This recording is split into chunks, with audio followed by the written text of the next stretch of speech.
Hi, this is Cameron from Barking Dagenham Giving. I'm just doing a video just to take you through our Give It a Go fund form. So when you've got the link, you'll come to this welcoming page, makes it clear when the deadline is. This is unlikely to change. If it does, please keep an eye on our social media, and we'll inform anyone that applies before this date should the deadline extend. So you'll see in this first section that it explains the theme of the fund. So the theme is togetherness. And what we mean by this is any idea that brings people together, reduces isolation, and supports people struggling with loneliness. You read through this, there's eligibility criteria. It's really important that you read through this and understand if your work is eligible. If it doesn't meet these criteria, then it won't move through the decision-making process. We've got some guidance for writing our application here, so we encourage you to use simple and clear language. Write like you're talking to a friend about your idea. So what's important to remember about Barking Dagenham Giving's grants is that the decisions are made by residents. So, this isn't someone sat in a corporate office many, many miles away. It's someone that you could see at the supermarket or the school gate or in the library. So, talk about your idea as if you were talking to them. If you do need to use any jargon or acronyms or initialisms, please do feel free to explain them if you think it would help your application. Related to this is just to reinforce that we're not judging you on your spelling and grammar. We've got other resources that show you how you can make use of Google Docs, for example, to talk out your answers if you're more comfortable speaking than you are writing. So we're not looking for the best written applications in terms of spelling and grammar, but we do need to make sure that we understand what it is you're trying to do, what you hope to achieve, and what you want to spend the money on. So it's really worth just asking someone, a friend, just to read over, just to see if it makes sense to them. With this form, you can save progress at any time. You should just be able to re-enter and come back to the form when you've left it. Any questions where there's text box answers, there's a 2,000 character limit that's set by the form itself. We're not able to change this. That's roughly in the region of about 300 to 400 words, depending on the size of the words. But yeah, that's the sort of figure that you're looking at there. If you put any links or URLs into your application to try and expand your answer, these will get taken out before residents review the applications. They will just be looking at what's in the application itself. So please bear that in mind. So again, these are just details about how you can get more support from us. This is a specialist email address for inquiries about the fund itself, and you've got the project page link here. So I'm just going to go through all the questions now. So we start with an acknowledgement. This is just, there's two options here that you understand the criteria, so the eligibility criteria, and the two options that you have is that you acknowledge and accept the criteria by applying, and if you want to opt in to receive further updates from us about things which aren't the Give It a Go fund. That's entirely optional. It doesn't matter which option you pick here. It doesn't have any impact on your application. You've got a few questions here which are just basic admin stuff. So you've got your first name, surname, date of birth. So you have to be 18 at the time that you apply. So that's the only requirement here. That's why we collect this information. And then some contact details, so your email and your phone number. We will default to email when communicating with people. If it's something that we require a response to, such as an offer of a grant is made, and we don't hear from you, that's when we'll use your phone number. But we won't call you or use that phone number for anything else. As you move through the form, some of the questions have different, they open up different paths. So this is going to happen here. So if you're applying as an individual or on behalf of an organisation, if I click individual, you'll see that I get some additional questions here. So I'll go through the individual ones first. So if you're applying as an individual, we ask for your home address. So we collect this data for two reasons. One is, again, on the off chance that we can't get through to you by phone number or email, it gives us we're not going to knock on your door, but we might send you a letter in the post, just asking you to get in touch with us. And the other reason is, for our data analysis purposes, it's just useful for us to know where people are based. So again, it doesn't matter if you live in or out the borough. It's not going to factor into the decision making itself. This is purely about data and contact. If I do organisation, I get different options here. So you need to put in the name of your organisation. You need to tell us what type of organisation you are. So we've got a few options here. And again, if you click other, it opens up a bunch of different options. So in brief, here I'll open up charity just as an example. So if I put charity, it asks me for my company's house number and my charity number. So we will use these to double check your application, to do due diligence that if you claim to be from an organisation, that you are who you say you are. Again, this is just about getting information about you. There's no right or wrong answer here. So if you're not one of these things, you're applying as an individual, there's no right or wrong answer. So yeah, applying as an organisation. The address of my organisation, if it's the same as your home address, enter it again. It's just a slight quirk with the form. We're just testing this out. So apologies for this. If it is the same as your home address, you're just going to have to enter it twice. This question, if you've got any connection to a member of BD Giving staff or our trustees, you have to give a response here. You can just write no if that's not the case. When we say connection, as we say here, we mean any relation or existing business connection. So, if you are related by marriage or by blood, that's the thing to highlight here.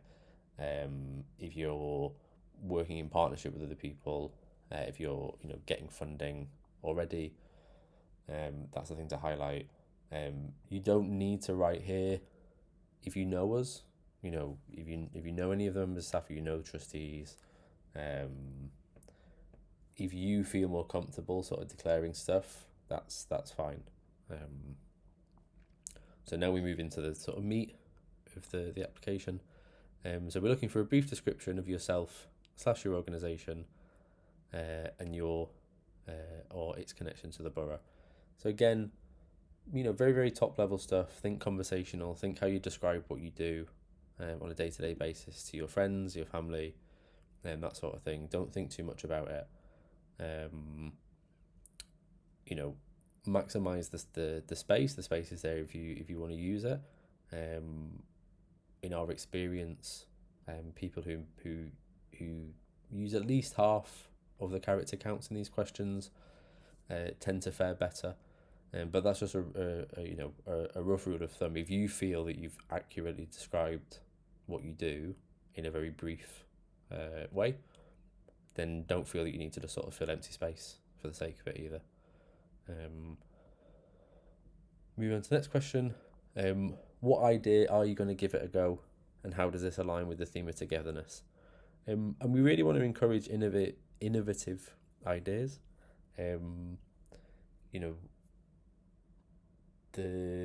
The people the residents who've designed this fund and put it together, they want to see stuff that's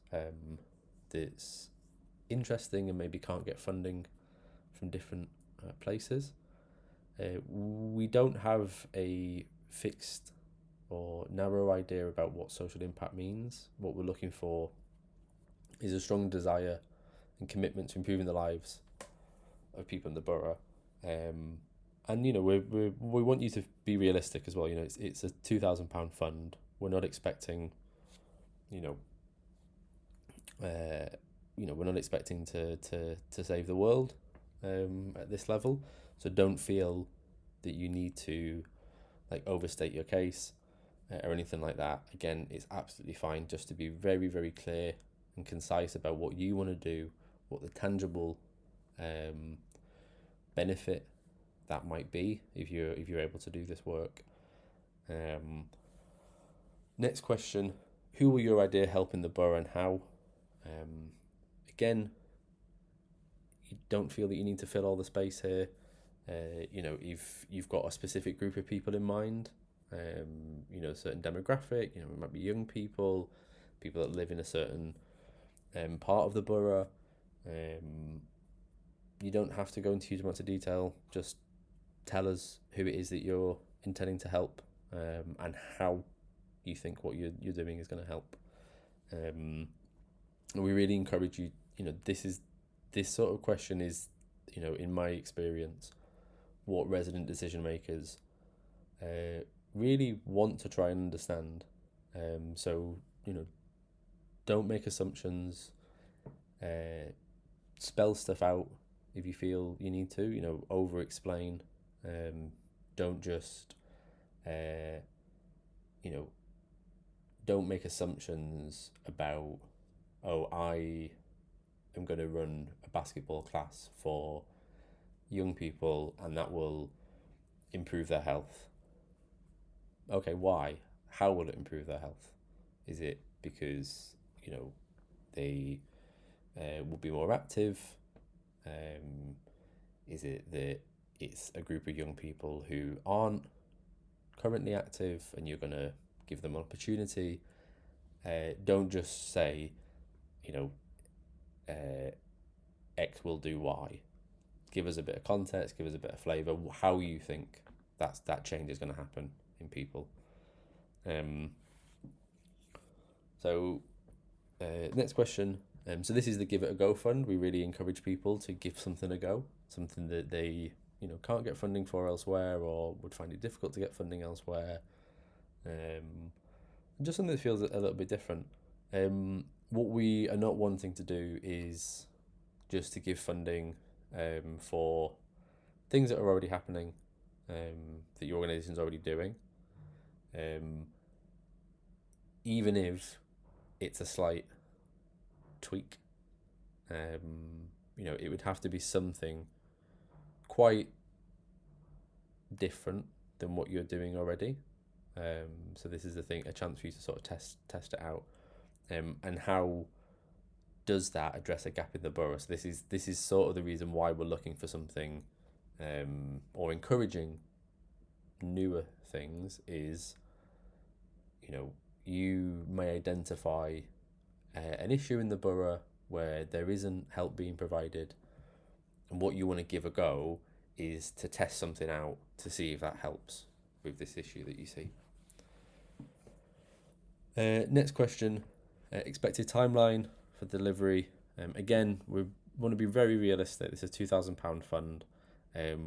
We expect it to be spent in 3 to 4 months. Again, if you want to do it quicker than that, that's absolutely fine. Anything longer than that, anything longer than 3 to 4 months, we'd have questions and concerns about sort of sustainability of that idea, because £2,000 is not a lot of money, and we want to make sure that you have what you need to actually be able to deliver the idea. And beyond 4 months, you're really pushing the reasonable expectations of £2,000 if you factor in your own time as valuable, which we think it is. We think your time is very valuable. But you may want to contextualize this in one of the other boxes if you do feel a particular need of why it might stretch a little bit longer. But we'd really We'd really encourage you to think a lot more concisely with this. And if you're struggling, then you might want to have a think about whether applying for this fund is the best thing for you and your work. Question 17, how will you ensure that your work is inclusive?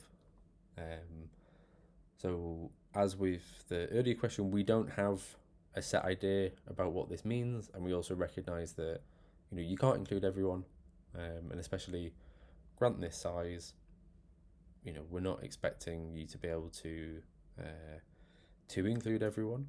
That would be very, very unrealistic and unfair of us. But what we want here is just some sort of sense of, are you trying to reach different people in the community, whether you have experience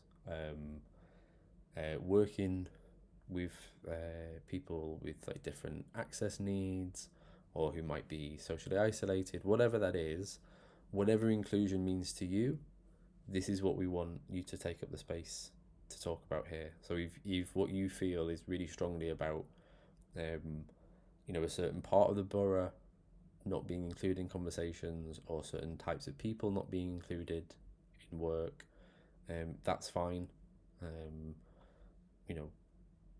We are not expecting this to be a piece of work that meets every single need in the borough.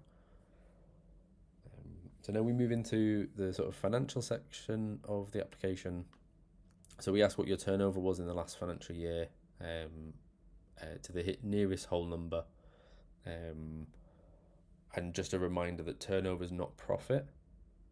So it's the amount of your money your organisation brought in the last financial year, regardless whatever that source was. So, we're not just looking at, if you're a for-profit business, we're not asking for your profit, but also if you're a not-for-profit, CIC or a charity, this also isn't the sum of money that where you've deducted all your expenses and things like this. Like we want to know the size of your organisation, because as we see in the eligibility criteria, this is aimed at organisations or individuals where your turnover is less than 50,000. The next question, have you already applied for or received funding for this project?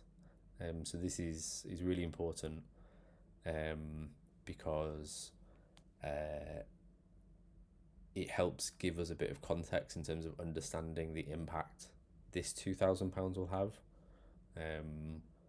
So if you have already received funding, or you're in the process of applying for it for this bit of work, that is not going to go against you in decision making in and of itself. But if, for example, you've just been funded £20,000 to deliver this work, and this £2,000 is sort of topping stuff up, that's not the sort of thing this fund is aimed at. But if you were applying for other sources of funding to maybe make this idea more sustainable, or you were asking for this funding to enable you to do something about a funded piece of work that the original funder didn't want to fund and didn't, and you want to give it a go, as it were, that's very different. But again, there's no right or wrong answer here. Just be honest and open with us. The more information we have, the more information we can give to the residents when they make their decisions.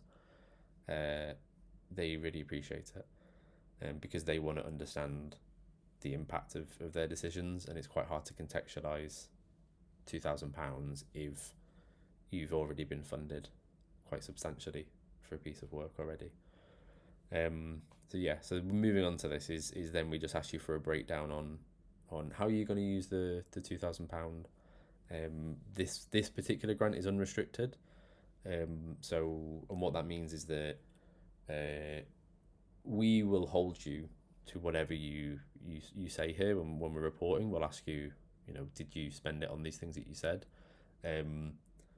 But it's other than that, like we're not saying you can only ask for money for certain things. Like this is your chance to say these are the things that I need. These are the things that I want to do with that £2,000. As long as it's legal, as long as it is within the bounds of our charitable purpose, which is to benefit the people of Barking Dagenham in a very broad sense. It's your vision. It's for you to tell us how you want to spend that £2,000, and really sort of sketch out, what difference that makes. So like the example that's given here is you would put a story behind it, £300 on printing materials, so that you can promote your business, rather than just giving like a spreadsheet sort of view, which is like telling us the exact breakdown of printing flyers. We're not bothered about that. Like that's your business in terms of how you actually go on to budget and spend the money. What residents need to understand is not all of them will have financial experience, so it's helpful for them to just understand a little bit and get a bit of context about how you want to spend that money, so that they can buy into your vision alongside you. If you just present like a list of numbers with no context, it can feel quite alienating for people, and they might start to sort of think, oh, that looks a bit expensive, or why they're spending so much money on pencils or whatever. But if you've sort of said very confidently, this is how much it's going to cost to do this particular thing, and this is why I want to do it, that's a lot more helpful. The next question, how are you going to share the impact of your idea with us? So we want you to think a little bit creatively about this. So we have some measures that we will ask you to do, but it's very, very light touch. It's a survey at the beginning, it's a survey at the end, about 15-20 questions. It would take you about 10 minutes at most, and we have check-in phone calls with you every so often, but other than that, it's up to you to tell us how you want to share that impact. In the past, we've had people make videos for us, we've had people write poems. It's up to you, really. So now we move into the last section, and the next few questions are asking you about policies and procedures that you have in place. What I want to highlight is there's no right or wrong answer here. This is about, again, us getting more information and understanding your ideas. So just to take you through, we've got safeguarding policies and procedures, DBS, public liability insurance, GDPR, data protection policy, risk assessment policy, and the options for all of them are the same. So you've got yes, that you have this in place, no, and you would like to ask for guidance from BD Giving, no, and you don't need guidance from BD Giving, and no, this is not applicable to the work you're doing. So the reason why we ask these questions is it helps us understand if there are any additional needs that you might require. So the £2,000 in and of itself, if you've already got all this stuff in place, great, you can hit the ground running. But we also, we're encouraging people to give it a go. You might want to try something out. You might not know that these are the sort of things that the type of work you want to do might need. And that's absolutely fine. Like, we've got things in place that we can offer you in terms of support, perhaps like some training as well we can give around these things if you need it. And then what that will look like from your end is that if you were made a grant offer, the decision makers might say, we will give you the £2,000, and you also have to produce a safeguarding policy by the end of the funding period, as an example. Just as a quick recap, safeguarding policies and procedures are a good thing to have for your work. They are definitely required if you're working with children and vulnerable adults. DBS check, so that's a criminal record check. As it says here, if you're working unsupervised with children, and or vulnerable adults, then you have to have an enhanced DBS check. Other than that, there's no circumstances where we can request that you have an enhanced DBS check because of the way that the law works around data disclosure. BD Giving has no right to know your criminal record if it's not relevant.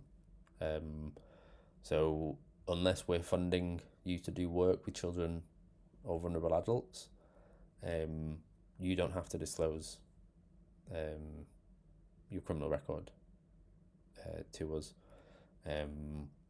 It's a thing that people tend to get, this and safeguarding, people tend to get a little bit mixed up with. So safeguarding policies you can have in place and we would encourage it. DBS is actually not legally possible for most people to get an enhanced DBS check. Like, you have to be doing specific types of work to even ask for an enhanced DBS check to be run on yourself. Public liability insurance, again, this is a thing that we strongly encourage if you're doing something where with people and they're participating.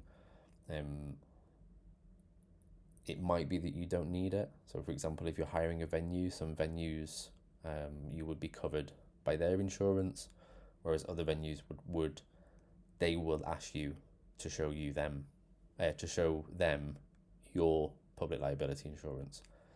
So you should know, or if you're like booking venues and stuff, where that responsibility lies. Again, GDPR data protection policy, it's only going to be relevant if you are collecting personal data from people. And that is very, very broad. So names, phone number, email addresses, any of that. If you're collecting it in any capacity, it doesn't matter if it's on your personal phone. It doesn't matter if it's on a work email that's separate. If you're collecting personal data on people, you have to have some sort of data protection policy in place. But again, this is a thing we can give a bit of guidance around, and it's not as scary as it sounds. It can be very, very simple. And again, risk assessment policies and procedures. Again, a thing we encourage. There's lots of resources you can get for all these things online. We can give additional support as well. But yeah, we'd highly recommend just answer honestly and trust us. It won't impact on a decision in and of itself. Where we might have an issue is if, for example, you said that you were doing, if you said that your project was about doing unsupervised work with children, parents would drop off their kids with you, you'd run an activity, and parents would come pick them up an hour later. If you said to us then that you didn't, that a safeguarding policy was not applicable to your work, or that a DBS was not applicable to your work, we wouldn't progress that application, because it shows to us that idea has not been thought out, it's not been carefully considered, that if we were to fund this, we might be putting you at risk, and we would be putting the children at risk, and we'd be putting the charity at risk. So again, answer honestly. There's no right or wrong answer,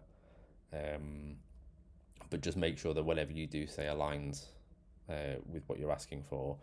And it's fine to err on the side of caution. If you say that you'd like to ask for guidance, that's absolutely fine. If you don't want to sort of check that it's not applicable. And then the last few questions is just more admin.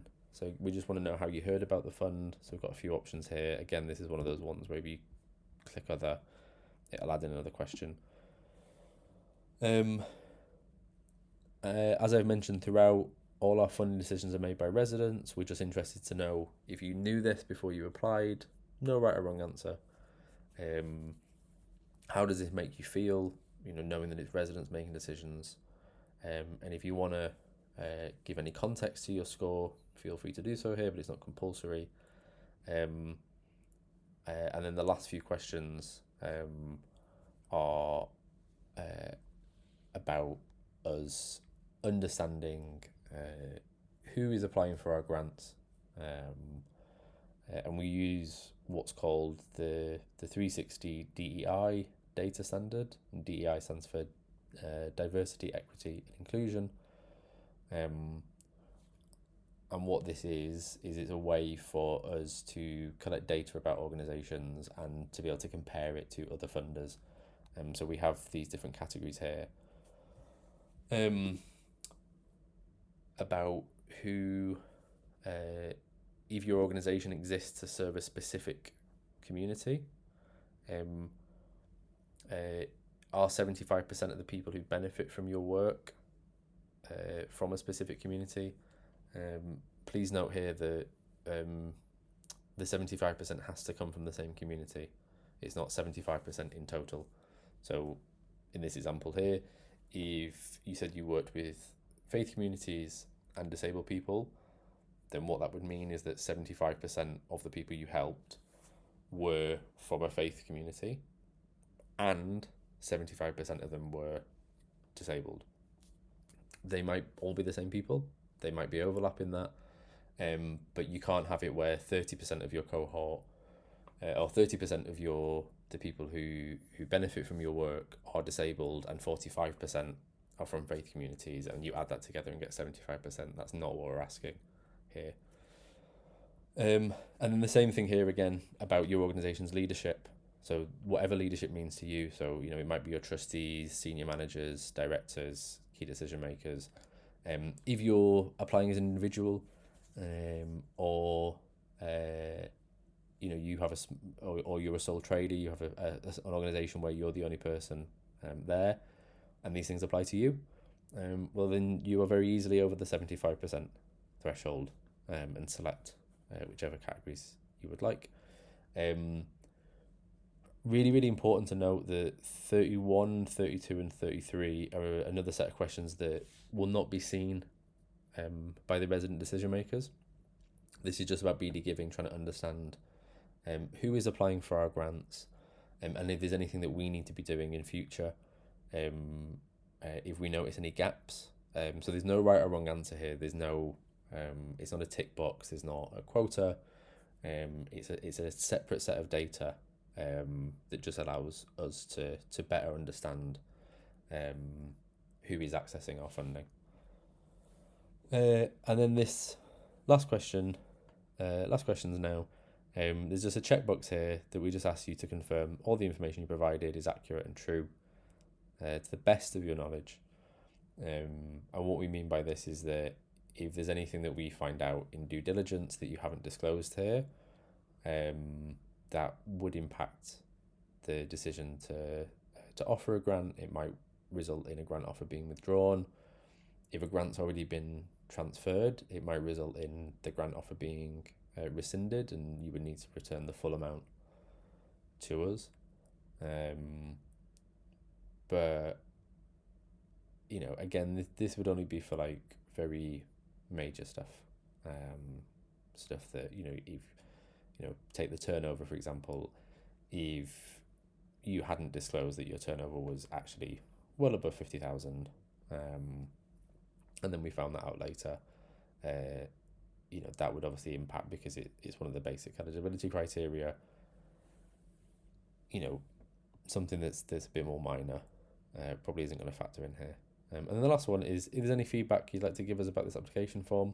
So this is the first time that we're trying out this form, so it's from monday.com.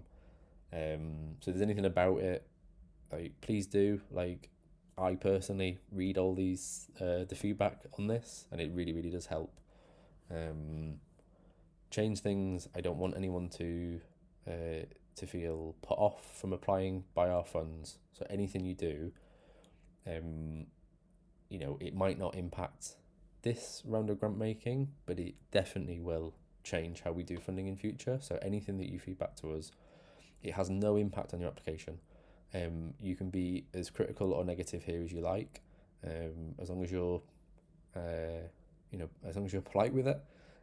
I'm more than happy for you to be to really really sort of to give me to give BD Giving like open honest feedback about anything about this form, and also positive. If there's anything positive as well about it, do feel free to include that. That would also be appreciated.